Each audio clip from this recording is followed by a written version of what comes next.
guys, si Cloyd Nograles, 32 years old. Member sa Vans Bike Shop, Bike Monkey. So nagsugod mi mga I think 3 years ago as XC and then nahimo og enduro. So mas para nako sa katong ganahan mo apil. Nindot jud ang enduro kay nindot ang view. Kaya mas fun adventure. Ang trail nindot kay ang trail, nagha green rats. So part gid siya nga matuwad ka, malamba ka.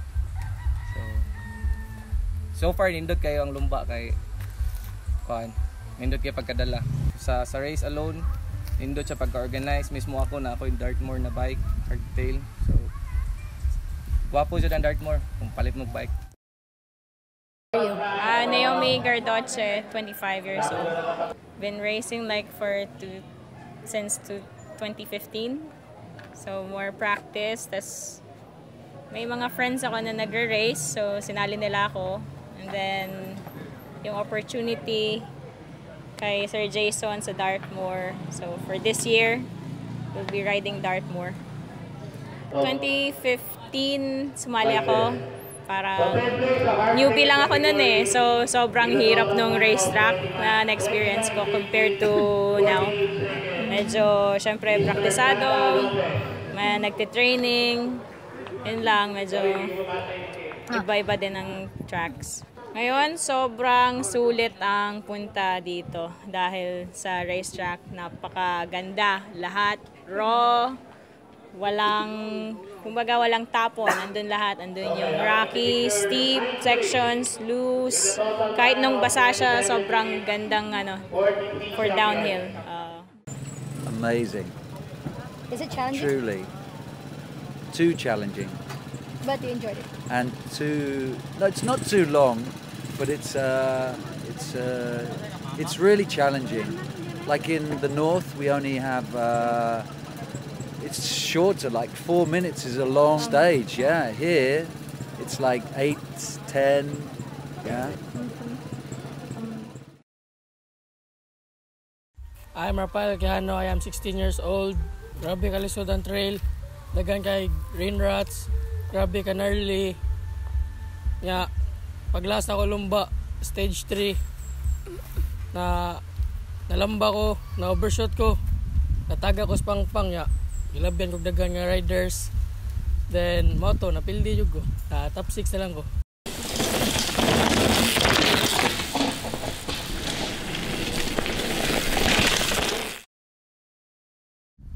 Indot kay pag-organize.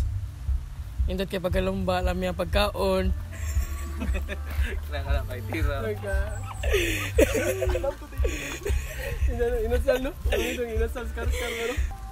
Kung mo-appeal maglumba, dapat practice mo daan para di mo malamba. Ayaw mo kahadlok downhill kay lingaw kayo. Ayaw mo sulog ng mga mati nga bisyo. Kare mo downhill kay lingaw kayo. Grabe kay nature. Then Gwapo-gwapa, perti panghubaga, lahat ang makikuba, Patay na. At pala si Gab Amigo from Bislig City, Trick Philippines, The Wiki Bike Hub, Outbreak, Adrenaline Wear. Yung trail, grabe. Technical, mabato, tapos medyo mainit na, nawala na yung dulas. Pero at the same time, nag-enjoy naman. Okay ra? Okay ra? Ayos, ayos. My name is Jeric Park, 32 years old. Nag-join kami kasi parang support na rin namin sa nagpakarera kasi sponsored riders na rin po kami sa Dartmoor. So siya po yung nagsusupply sa amin ng mga parts para sa bike namin. So support namin. In 2009, sumasali na po ako ng race. Pero yung enduro, ngayon pa lang po halos nagbuboom. So yung mga sinasalihan ko pong race dati is downhill. Maganda yung trail, sobrang sarap, mahaba, tapos sobrang mabilis. So pagka isang mali mo lang, talagang malaking oras yung mawala.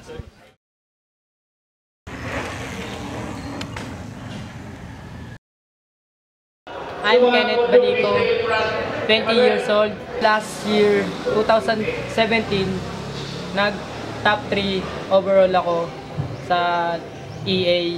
Kaya yun, nabigyan ako ng opportunity ni Sir Jason Abir. Kinuha niya ako para maging Dartmoor Factory Racing Team. Nag-start ako ng bike is 2017 yung start ng race ko talaga. Yes, ang idol ko sa Philippines, si Kuya Jeric tsaka si JR Barba. Sasabi ko sa racetrack, napakaganda, napakasarap. Lahat ng hinanap namin sa racetrack nandito, race, steep, berm, solid, high speed, napakasarap. Masasabi ko sa Dartmoor is nagpapasalamat ako dahil binigyan niya ako ng chance na pakita sa kanya na para sponsoran niya ako. Nagpapasalamat ako sa kanya. Inisponsoran niya ako ngayon. Sumali.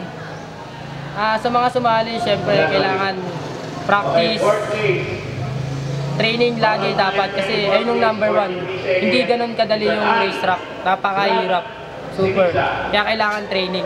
Tapos dasal syempre. Number 1 yun. Kay Lord. Thank you. Ito ko pong pangalan, Hermosilio Semblante. Nickname ko, Batchog Semblante. 26 years old. Yung hinahanap mo na lahat ng technicals, high speed, rockies, nandun. Siguro, ensayo lang. Pag dito na racetrack, kailangan talaga ensayo, practice. Kasi hindi yung racetrack nila. Hindi madali. Hello, I'm Carlo Akdol and I'm 30 years old and from Iloilo City. This year, nakapasok na ako sa Dartmoor kasi last 2018, ganda nung race series ko. Panalo ako sa Indoor Alliance based in Luzon and sa One Enduro from all over in the Philippines. Madami na ako na laruan dito sa Cebu and in Danao City last September in parang tryout sa Philippine team. Trail ngayon dito mas sobrang maganda. Nandun lahat yung technical sections, rocket sections, routes sections, pedaling sections. Parang nandito na lahat at saka isa din sa magandang racetrack na pinalaruan ng mga organizers sa buong Pilipinas. We would like to thank Dartmoor for bringing the first race here in Cebu, and really thank you for organizing the event. And riders from around the Philippines came over to race, and thank you. And the next leg will be in Zamboanga, and hope everyone will be there also to support Dartmoor Gravity Enduro. So yes, we will be there.